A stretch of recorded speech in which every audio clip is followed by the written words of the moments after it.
Assalamu alaikum wa rahmatullahi wa barakatuh. Chers compagnons du Coran, bienvenue à toutes et à tous dans ce nouvel épisode de l'atelier sous la protection de la sourate Al-Mulk. Aujourd'hui, nous avons rendez-vous avec le verset numéro 26. Ce verset qui nous renvoie au 26e jour du mois de Ramadan, ce qui veut dire que ce soir, nous accueillons la 27e nuit, qui est une nuit impaire. On sait tous que Laylatul Qadr, il faut la chercher dans les 10 dernières nuits et plus particulièrement dans les nuits impaires. Et ce soir, c'est une nuit impaire, c'est la 27e nuit. Et vous le savez mieux que moi, que dans l'imaginaire de certains, Laylatul Qadr, c'est le 27. Donc on va voir plusieurs personnes qui n'ont pas l'habitude d'aller à la mosquée. On va les voir à la mosquée et à nous de les encourager, de leur expliquer que oui, il y a des chances pour que Laylatul Qadr soit cette nuit-là, mais ça n'est pas sûr à 100%. Il faut savoir qu'il y a certains savants qui sont d'avis que Laylatul Qadr est le 27. Et on a même des paroles de compagnons qui, suite à un effort intellectuel que je vais vous expliquer, nous disent qu'on a des indices que c'est le 27. Alors ce que je vais vous expliquer, ça n'est pas un dalil, ça n'est pas une preuve pour dire que la nuit d'Al-Qadr est le 27. Mais pour certains savants, c'est un indice que cette nuit, c'est le 27. Par exemple, on a la parole de Abdallah ibn Abbas, radiyallahu anhuma, qui est le cousin paternel du prophète sallallahu alayhi wa sallam. Lui, il nous dit que le nombre de lettres dans l'expression Laylatul Qadr en arabe, Laylatul Qadr, cette expression est composée de 9 lettres. Et dans Surat Al-Qadr, cette expression est répétée 3 fois. Et 9 fois 3, ça fait 27. Donc il nous dit que c'est peut-être un indice qui nous renvoie à cette compréhension, c'est-à-dire que Laylatul Qadr se trouve la 27e nuit. Je le répète, c'est un effort intellectuel, ça n'est pas un dalil clair sur lequel on peut se baser. Il y a d'autres savants qui ont fait un calcul et qui ont dit que dans Surat Al-Qadr, il y a 30 lettres. Dans Surat Al-Qadr, il y a 30 lettres. Si on regarde le 27e mot, donc Surat Al-Qadr, excusez-moi, il y a 30 mots, pas 30 lettres, il y a 30 mots. Si on regarde le 27e mot, il renvoie à Hiya. Hiya qui veut dire elle et qui renvoie elle-même à Laylatul Qadr. Donc ceci peut être un indice que Laylatul Qadr, c'est la 27e nuit. Tout ça, je le répète, ce sont des efforts intellectuels qu'on ne doit pas prendre à la lettre, mais ça peut nous donner quelques indices. Wallahu ta'ala a'la wa a'lam. Ce que l'on peut dire, c'est que nous devons redoubler d'efforts pendant cette nuit, car c'est une nuit impaire et on demande à Allah subhanahu wa ta'ala de nous faciliter. Et ça tombe bien parce que demain, c'est le week-end, demain on pourra se reposer, donc à nous de faire les efforts, Inch'Allah, aujourd'hui pour ne pas regretter. Et pour ceux qui veulent le tafsir de Surat Al-Qadr, c'était pas prévu que je vous le partage, mais je vous mets un lien dans la description. Pour ceux qui veulent le tafsir de Surat Al-Qadr et pour ceux qui veulent les supports du tafsir de Surat Al-Qadr, vous cliquez sur le lien et vous y avez accès, Inch'Allah. Et donc tous ceux qui sont déjà sur la plateforme Deviens un compagnon du Coran ou l'Institut Vivre le Coran, vous n'avez pas besoin de le faire parce que l'explication se trouve déjà dans votre espace étudiant. Ceci étant dit, on commence l'explication du verset numéro 26. Bismillahi walhamdulillah wassalatu wassalamu ala rasulillah amma ba'd. Fayaqulu Allahu ta'ala قل إنما العلم عند الله وإنما أنا نذير مبين. Dis, ô Muhammad, Allah seul en a la connaissance et moi je ne suis qu'un avertisseur clair. Ce verset, c'est la suite du verset 24 et 25. Dans le verset numéro 24, Allah subhanahu wa ta'ala, il dit au prophète sallallahu alayhi wa sallam, Qul, dis, c'est lui qui vous a dispersé sur la terre et c'est vers lui que vous serez rassemblés. Suite à ce verset, les mécréants, ils ont répondu avec moquerie, comme on l'a vu hier. Ils ont dit, à quand cette promesse, à quand cette menace, si vous êtes véridique? Donc, si toi, Mohammed, et tes compagnons êtes véridiques, et que vous nous annoncez qu'on sera ressuscité, ce qui veut dire que vous nous annoncez la fin du monde, à quand viendra ce moment? Et le verset 26 vient en réponse à ce verset. La réponse est Allah subhanahu wa ta'ala seul en a la connaissance et le prophète sallallahu alayhi wa sallam n'est qu'un avertisseur. C'est pas parce qu'il ne connaît pas la date de l'heure qu'il ne doit être pas pris comme un avertisseur ou comme un messager. Qul ô Muhammad, dis en mon nom, Allah subhanahu wa ta'ala, il fait passer un message aux mécréants par le prophète sallallahu alayhi wa sallam, et nous on est concernés également. Si on a des gens qui nous posent des questions à propos de l'heure et qui nous demandent quand l'heure va-t-elle arriver, on peut leur répondre Qul innamal ilmu 'indallah wa innama ana nadhirun mubin. La science, ce savoir-là, il n'appartient qu'à Allah subhanahu wa ta'ala, et moi je ne suis qu'un avertisseur. Alors on a un mot qu'on n'a pas encore vu dans cette sourate-là, c'est innama. Comment comprendre ce mot innama? Alors déjà, innama il se compose de deux choses, le inna et le ma. Le inna il a le sens de l'affirmation et le ma il a le sens de la négation. Comment comprendre ça?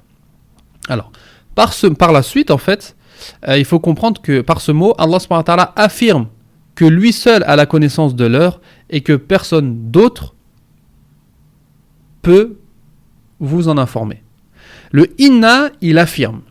Il vient avec l'affirmation. Et le ma, il vient avec la négation d'autrui. C'est pour ça qu'on peut le traduire avec personne n'en a la connaissance si ce n'est Allah subhanahu wa ta'ala. On peut le traduire par un istithna, ce qu'on appelle une exception. Personne n'en a la connaissance si ce n'est Allah. Innama, donc Allah seul en a la connaissance et personne d'autre. C'est comme ça qu'il faut comprendre le innama. Et au niveau de la grammaire, il faut savoir que le ma annule la fonction grammaticale du inna. Quand on a inna, je vais vous donner un exemple simple. Si je vous dis al-masjidu kabir. Al-masjidu kabir. Al-masjid, j'ai mis une damma à la fin. Parce qu'il est mubtada, al-masjidu. Ensuite, si je dis inna, si je rajoute le inna, le masjidu, il va se transformer en masjida. Inna al-masjida kabir. Inna al-masjida kabir. Ça, c'est la fonction grammaticale du inna. Il vient rendre mansoub le mot qui le suit ou ism inna. Et là, le ma, il vient annuler cet effet. Donc c'est pour ça que je vais dire innama al-masjidu kabir. Innama al-masjidu kabir. C'est pour ça que vous avez innama al-ilmu et pas innama al-ilma. Voilà, je ferme la parenthèse. C'est juste pour vous donner une petite faïda au niveau de la langue arabe pour ceux qui ont le niveau d'en profiter. Donc innama, c'est en même temps une affirmation et une négation pour renvoyer cette fonction seule à Allah subhanahu wa ta'ala. Lui seul, on a la connaissance. Al-ilmu, c'est la connaissance de l'heure, bien sûr. Indallah, donc auprès d'Allah subhanahu wa ta'ala seul. Wa innama, on a encore le innama. Donc le prophète sallallahu alayhi wa sallam, ça n'est rien sauf un nadhirun mubin, sauf un avertisseur clair. Innama, dans le sens où je ne suis pas Allah, je n'ai pas cette connaissance de la date de l'heure, je ne suis qu'un avertisseur clair. Mes fonctions, elles s'arrêtent là, à vous avertir. Je suis là pour annoncer la bonne nouvelle aux croyants et pour avertir les mécréants. Donc pour vous, je ne suis là que pour vous avertir. Il ne faut pas m'en demander plus parce que je n'ai pas, je n'ai pas de fonction divine ou je n'ai pas la connaissance d'Allah subhanahu wa ta'ala. Et moi, je suis là pour vous avertir de ce qui va se passer. Pas pour vous donner la date précise, mais pour vous inviter à vous y préparer et pour ne pas tomber dans la situation décrite précédemment dans les versets. Et regardez, c'est les mêmes mots qui sont utilisés avec nadir. Quand Allah subhanahu wa ta'ala, il nous dit « Peu s'en faut que de rage il n'éclate, toutes les fois que l'enfer n'éclate, toutes les fois qu'un groupe y est jeté, ses gardiens leur demandent « Alam ya'tikum nadir » Ne vous est-il pas venu un avertisseur? Et bien sûr que si, le prophète sallallahu alayhi wa sallam est venu vous avertir de ce moment-là, de ce moment terrible. Ils dirent « Mais si un avertisseur nous était venu, le prophète sallallahu alayhi wa sallam.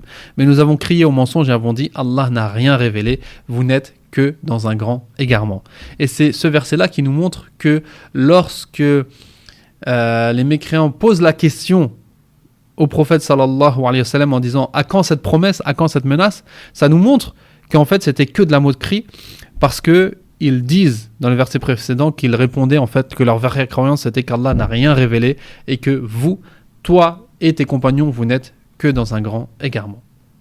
Qul innamal ilmu indallah.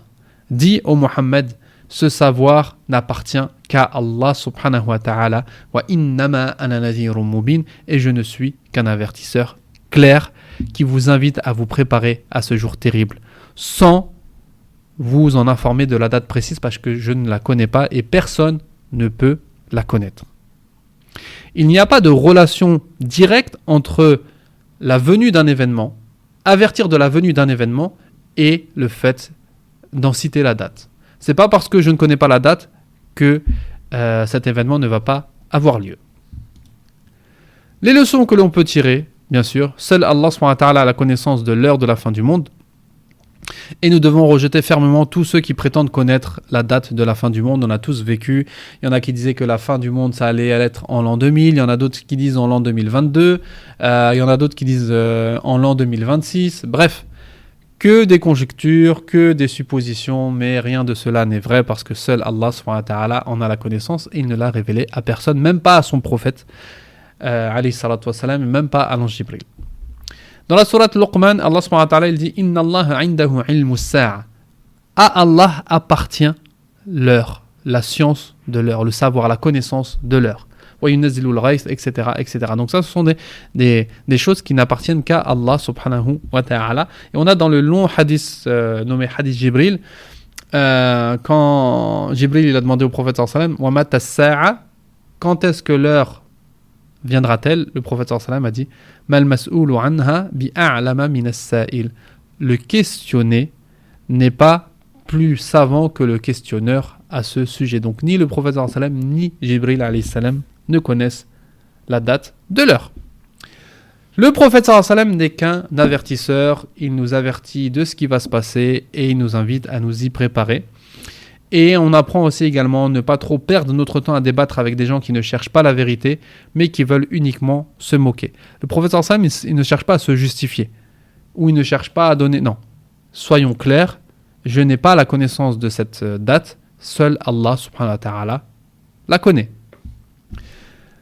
Dans le verset de demain, Inch'Allah, après l'affirmation de la venue de l'heure et qu'Allah subhanahu wa ta'ala seul en a sa connaissance, Allah subhanahu wa ta'ala nous projette dans l'avenir en nous décrivant la situation des mécréants face à ce jour.